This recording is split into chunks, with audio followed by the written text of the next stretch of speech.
So மார்க்கெட்டை நம்ம create பண்ணுங்கிறத முடிவெடுத்துட்டோம். ஏனுங்க, வெளிநாட்டு கம்பெனியெல்லாம் வந்து இந்தியாவோட பாப்புலேஷன் இங்கே வரும்போது இங்கே 140 கோடி மக்கள் இங்கே இருக்கிற ஊரில் நம்மளால் ஏன் தொழில் பண்ண முடியாது? இங்கே நம்ம யூசேஜை பண்ணணும். எப்படி? அவங்களுக்கு காட்டன் நம்ம உடம்புக்கு நல்லது அப்படிங்கிறத கிரியேட் பண்ணி அவங்கள வியர் பண்ண வைக்கணும். அதுக்கு நம்ம திரும்ப திரும்ப அவங்கள மனசில் பதிகிற மாதிரி சொல்ல வைக்கணும். அதுக்கு நம்ம என்னென்ன பண்ணணும் அப்படிங்கிறது நம்ம எல்லாரும் ஒன்று சேர்ந்து ஒரு மீட்டிங் போடணும். திருப்பூரில் இருக்கிற எல்லா அசோசியேஷனும் ஒன்று சேர்ந்து இதுக்கு நம்ம எப்படி வந்து ஒரு சொல்யூஷன் கண்டுபிடிக்க முடியும். சொல்யூஷனுங்கிறது ஒன்றுமே இல்லை. எந்த மாதிரிலாம் ஆக்டிவிட்டீஸ் பண்ணி அவேர்னஸ் ப்ரோக்ராம் கொண்டு வரலாம் அப்படிங்கிறது தான்.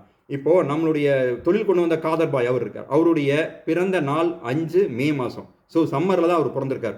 அதை பேஸ் பண்ணலாம். இல்லைன்னா குமரன், நமக்கு திருப்பூர் குமரன், ஆனால் அவர் வந்து ஜனவரி மாதம் இறந்தது, அக்டோபர் மாதம் பிறந்ததுன்னு நினைக்கிறேன். ஸோ அந்த மாதிரி ஏதோ ஒரு நிகழ்வில் நம்ம வச்சுக்கிட்டு நம்ம ஒரு தீமை ஒன்று கிரியேட் பண்ணி இந்த காட்டன் சேல்ஸை நம்ம இம்ப்ரூவ் பண்ணியே ஆகணும். அது நம்ம இங்கே திருப்பூர்லேருந்து நம்ம உருவாக்கணும். திருப்பூரில் முதல்ல நம்ம கலெக்டரை பார்க்கலாம், எப்படி வந்து அவேர்னஸ் ப்ரோக்ராம் கிரியேட் பண்ணுறது அப்படின்ட்டு. தமிழ்நாட்டில் இது ஃபோக்கஸ் ஏனுங்க, திருப்பூர் டெவலப் ஆனால் தமிழ்நாடு டெவலப் ஆகும், தமிழ்நாடு டெவலப் ஆனால் திருப்பூர் இந்தியாவிலேயும் டெவலப் ஆகும். ஸோ அதனால் இது வந்து எல்லாத்துடைய முயற்சியும் இதுக்கு ரொம்ப முக்கியமாக இருக்குது. இப்போது இதை வந்து அவேர்னஸ் ப்ரோக்ராம் எப்படி கொண்டு போகலாம் அப்படின்னா, ஒன்று சோசியல் மீடியா மார்க்கெட்டிங். சோசியல் மீடியாவில் எல்லா யூடியூபர்ஸும் காட்டனுடைய அவேர்னஸ் கொடுத்து இதை பற்றி சொன்னோம்னா ஈஸியாக ரீச் ஆகிருங்க. இன்னொன்று, நம்மளுடைய பெரிய ஜாம்பவான்கள் ராம்ராஜ் சார் இருக்கார், பூமர், பூமெக்ஸ், வைக்கிங், அந்த மாதிரி அட்வர்டைஸ்மெண்ட்ஸ் நிறைய பேர் கொடுக்குறவங்க இருக்காங்க. அவங்க எல்லாருமே இந்த மாதம் சம்மர் மாதத்தை வந்து காட்டன் மாதமாக நம்ம உருவாக்கணும் அப்படின்னு நினச்சா நிச்சயமாக இது சாத்தியமான விஷயம்தான். நமக்கு இன்னும் 1 வருஷம் இருக்குங்க. 5/5/2025 அப்படிங்கும்போது நம்மளுடைய cotton usage, cotton T shirt usage ரொம்ப அதிகமாக வரணும்.